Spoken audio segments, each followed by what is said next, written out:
Bonjour à tous. Alors aujourd'hui on va voir comment changer un moteur comment démonter plutôt un moteur de volet roulant Somfy de manière à pouvoir changer le condensateur parce que bon, j'ai mon volet qui s'arrête à mi-hauteur. Bon, il a plus assez de pêche pour monter et ça souvent ça vient du condensateur. Donc plutôt que de changer le moteur, on change le condensateur. Alors je sais qu'il existe beaucoup de tutos qui expliquent un petit peu comment faire sur YouTube. Moi je rajoute mon tuto parce que chaque volet roulant est différent et donc vous verrez dans la vidéo que mes volets roulants, on n'en voit pas sur YouTube de cela, donc bon, il n'y avait pas encore de tuto. Donc si ça peut aider certains d'entre vous qui ont le même genre de montage, pourquoi pas. Donc voilà, pour commencer, évidemment, il faut enlever le chéneau, le chéneau ou la protection, de manière à pouvoir avoir accès au moteur. Donc ici, moi j'avais le problème sur le petit là, et également sur celui-là. Donc j'ai démonté le petit, j'ai changé le condensateur. Là tout marche bien, il n'a pas de problème, il monte bien, il descend bien. Donc je vous explique un petit peu comment ça va se passer sur le grand volet roulant qui est ici. Je vous explique sur le petit parce que c'est le même mais en beaucoup plus petit, donc c'est plus clair. Donc il faudra déjà commencer par enlever ce clip qui est ici. Hop. Ensuite, une fois que le clip sera enlevé, on a ici, je sais pas si on les voit bien, donc une vis cruciforme, puis une deuxième qui est donc derrière le fil, qui va permettre d'enlever l'alimentation sans tout démonter le domino. En fait, on enlève ces deux vis cruciformes et on tire. Bon, je vais filmer après pour vous faire voir comment ça se passe. Ensuite, ici, alors ici c'est assez facile. C'est la goupille donc qui est là. On retord la goupille de manière à la chasser. Et ensuite, le store se lève par ici. Bien sûr, il faudra décrocher le volet roulant et je vais vous faire voir la méthode pour les décrocher.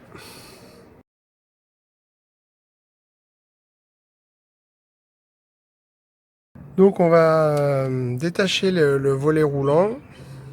Voilà, il y a les deux attaches. Et pour enlever les deux attaches des volets roulants, donc ça c'est quelque chose que j'avais jamais vu encore sur aucun tuto sur YouTube. Donc il faut enlever ces deux goupilles qui sont de part et d'autre. Voilà.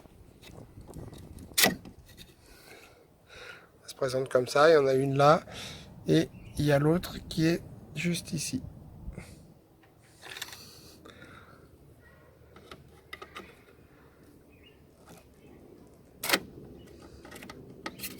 Voilà, hop. Et ensuite, on peut détacher le volet roulant facilement. Et voilà. Donc on fait pareil pour le deuxième. Et le volet roulant est désolidarisé du moteur. J'ai enlevé toutes les goupilles des supports. J'ai plus que à les retirer. Voilà. Pour désolidariser.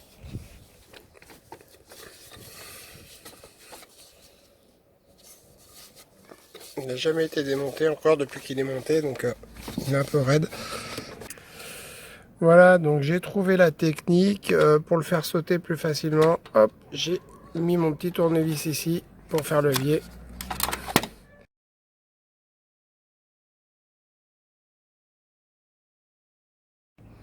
Donc voilà, j'ai dévissé mes petites vis. Alors maintenant, je peux remettre ça en place.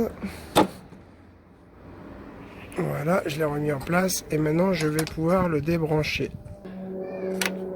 Et voilà. Donc voilà, le moteur n'est plus alimenté électriquement. Voilà, le courant passe par ici pour aller dans le moteur. Donc maintenant il me reste plus qu'à enlever la goupille à l'autre bout et je vais pouvoir descendre l'axe. Donc voilà, il reste plus qu'à défaire la goupille qui se trouve ici, de manière à pouvoir enlever le moteur de l'axe. Et donc voilà, ensuite il me reste plus qu'à tirer et l'axe va venir. Ça y est, j'ai mon axe, le moteur est ici. Donc maintenant il faut tirer ça par ici pour le sortir. C'est juste mis à force, hein, donc faut tirer et ça doit venir. Toutefois, si toutefois l'axe avait du mal à venir, vous pouvez donner des petits coups de marteau ici. Normalement, au bout d'un moment, ça vient. Faut pas taper trop fort. Le but, c'est pas de casser quoi que ce soit. Voilà, au bout d'un petit moment, ça vient. Donc, on peut sortir le moteur.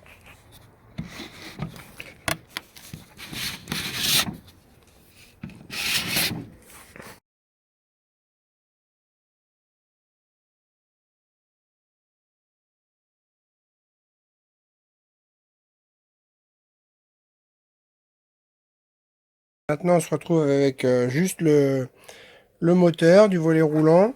Donc ici, on a une petite bague à enlever.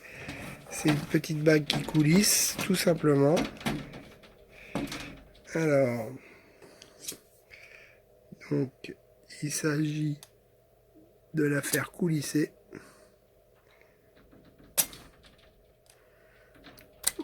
Hop, voilà, elle a glissé.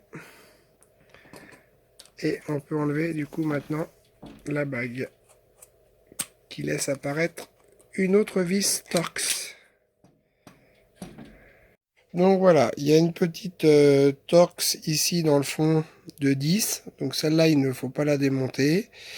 Juste la Torx de 20 qui était ici. Donc une autre vis Torx, c'est du 20. Donc on enlève cette vis également. Voilà. Ensuite, on extrait du tube le moteur, enfin une partie du moteur, le contour, et donc ici on a le fameux condensateur. Donc je vais enlever la mousse pour voir la valeur qui est inscrite dessus, de manière à commander le même. Donc ici on a notre petit condensateur. Alors c'est un condensateur donc à broche, celui-là. Hein, il y a certains, ce sont des fils qui sortent du condensateur. Là, ce sont des petites broches et du coup, on vient s'embrocher dessus avec les petits. Voilà. Et ce qui est important comme valeur, donc c'est ça, 5,5 UF. Donc c'est ça. Il faut prendre un condensateur, donc 5,5 UF. Donc il est valable pour du 275 volts à 425 volts. Voilà. Donc il y en a plein sur internet, on trouve.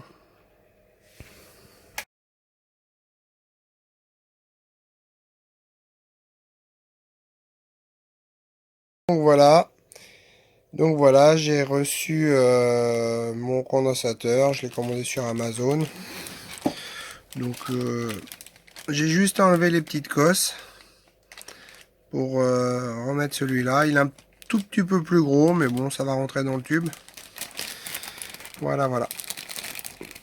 Je le remplace et je remonte tout ça. Donc voilà, j'ai changé le condensateur. Donc l'ancien est ici. J'ai juste débranché, vu que c'est des broches, j'ai débranché l'ancien, j'ai remis le nouveau. J'ai remis donc cette pièce noire. De toute façon, vous ne pouvez pas vous tromper parce qu'il y a des petits détrompeurs ici. Donc ensuite, la prochaine étape, ça va être de remettre la bague ici. Mais avant, il faut remettre la petite vis qu'on avait enlevée. Donc, c'est une petite vis de Torx. Donc, je vais la remettre et ensuite, je remets la bague. Donc, voilà. On la reclipse.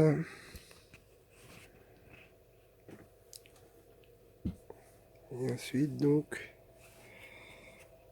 on vient mettre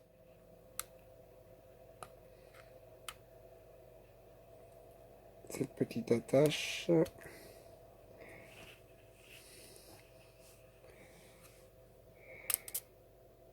Hop. Et voilà.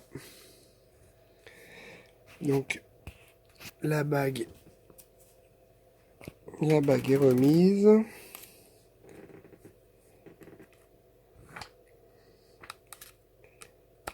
Voilà. Nickel. La bague est remise en place. Ça tourne. Très bien.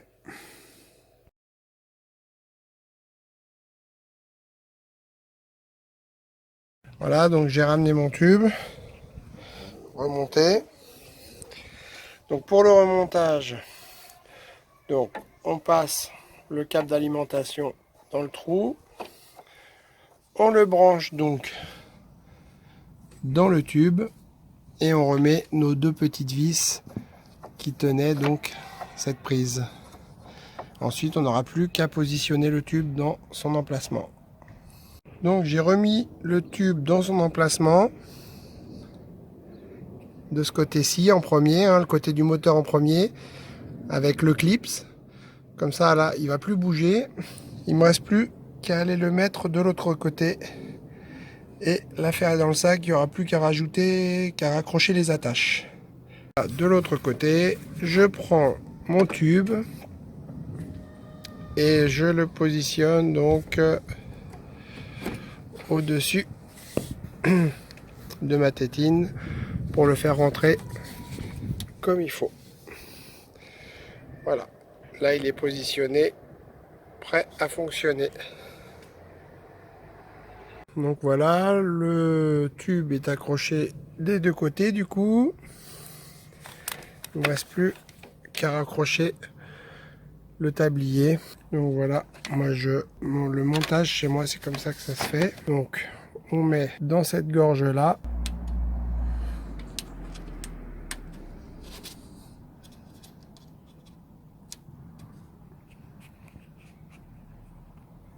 Donc on met les petites goupilles de part et d'autre. C'est pas facile de filmer et de bricoler en même temps. Donc là elles sont mises, il faut juste que je les enfonce un petit peu. Donc je vais prendre mon petit marteau. Voilà, celle-là elle est mise.